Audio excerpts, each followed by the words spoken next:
Ano ba yan? Di pa ako pinatapos magpa-retouch. Gusto na nga ako dito. Pero ikinalulungkot kong sabihin na hindi si Aris ang mafia. I told you guys, hindi talaga ako yun, di ba? Si... Kaya ngayon, bahala na kayo magrambulan dyan. Mag-CR lang ako. Okay. Hala kayo, pinatay niyo yung pulis! No! Sayang, shucks! Nagpatay yung pulis. Yan kasi.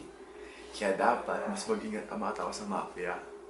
Malay nyo, nagpapaikot pala sa ating lahat.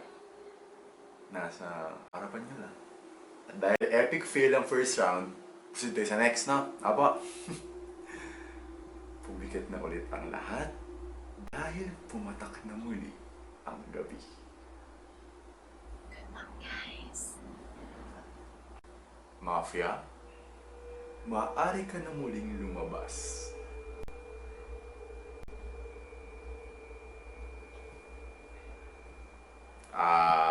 Doc?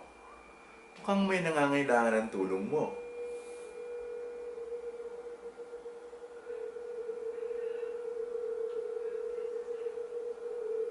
Okay. Maaari niyo na muling buksan ng inyong mga mata.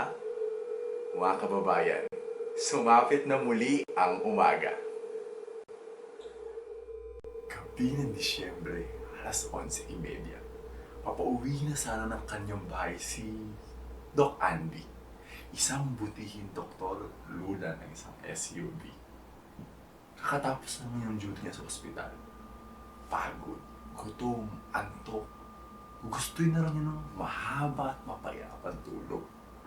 Ngunit, hindi ito namalayan na may nakasunod pala sa kanyang motorsiklo. Sa kalagitnaan ng biyahe, biglang pinagbabaril ang kotse ni Doc Andy. Sa tangkang may masa ng mga putok ng baril, hindi nito namalayan na may puno ng nara sa harap niya. Tuluyang bumangga si Doc Andy dito. Sira ang sasakyan, basag ang unahan. Kampante, umalis na ang armado motorsiklo. Ngunit, yun na naman tayo sa ngunit. Ngunit, nabigo ang gaanman. Yun pala, naiwasan nito Andy yung pamamaril. Gusto niyo ba malaman ang rason kung bakit? Dahil lang siyang puso inalagaan simula pa lang. Oh my God. Balang kabilang. Pasensya. Paano na naman kito? Kandi lang to isip eh. Pero ito ba ikaw ba? Hindi oh. OA ka? Kandi lang isip yan. So, bali ang tinatarget ng mafia ay ang doktor? Maaaring tama ka, Gino. Tapos nabuhay ang doktor? May tama ka. So, ibig sabihin, tatlo pa rin kami sa insidente. Walang namatay. Tumpak ka, nerd! Ay, Diyos ko. Basta, ako sinasabi ko sa inyo huwag kayong papalaw sa mga yan. Mga mailing paikot. Oh, Sino ba yung maiiwasan? Secret. Dapat, basta, napapalaw ko dyan sa mga yan. Kasi, Uy, Haris. Wala ka ng karapatang magsalita. Amulto ka na lang. Kaya sa mga buhay pa rito, baka naman, ituro nyo na kasi yung sa tingin nyo pumapatay dito sa syudad natin. Hindi nga ako, Ray. Maniwala ka sa akin. Bumagsak man ako sa majors. wow. Obvious na dyan, nagpapanggap ka pa.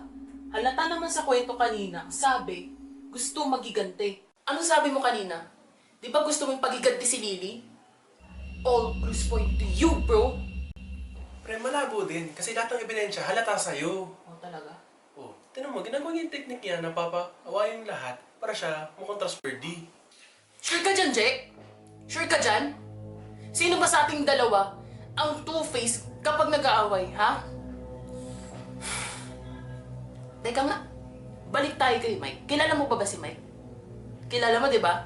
O sige, sabi mo sa akin ngayon. Sabi mo sa akin, diretso sa mata ko, bakit hindi na kayo nagpapansinan? Angas mo, gusto mo palang away ha. Oo talaga. Oh, sige. Sino tong taong to na mag-isa sa klase parate? Siya yung weirdo daw eh, sabi ng iba eh. Talaga? Buti lang to, si Aris friendly sa'yo. Kung Ang hindi, sabi wala kang mo? kaibigan dito. Ulitin mo sinabi mo. Wala kang kaibigan dito kung wala si Aris. May mga kaibigan ako. Uy, grabe na kayo. Baka mamaya magkaroon pa ng boxing round dito, ha? Oo. Ilan na lang kaya dito sa suntukan. Gusto mo? Magkagulat na talaga!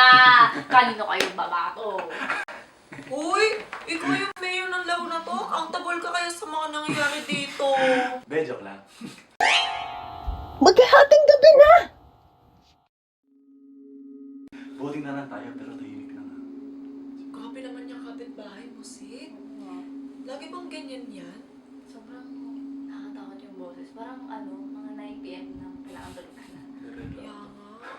Grabe naman sa regla. Report na raw yan. Oh, Riley! Kanina ka pa tahimik. Ikaw ang tiebreaker kung sino kukuha ng parusa. Ngayon, sino ang iyong pinipili? Ray, maniwala ka sa akin, promise. Mali man ako kay Aris sa tong perfectionist. Pero si Jay talaga, tinan mo nga din ba napansin? Sobrang defensive niya, na personal na. Alam ko matalino ka, Riley. Alam ko na may napapansin kang hindi tama. Alam ng utak mo kung sino ang nanloloko at desperado. Okay, sige. Nakakalito, pero feel ko talaga, mafia, I see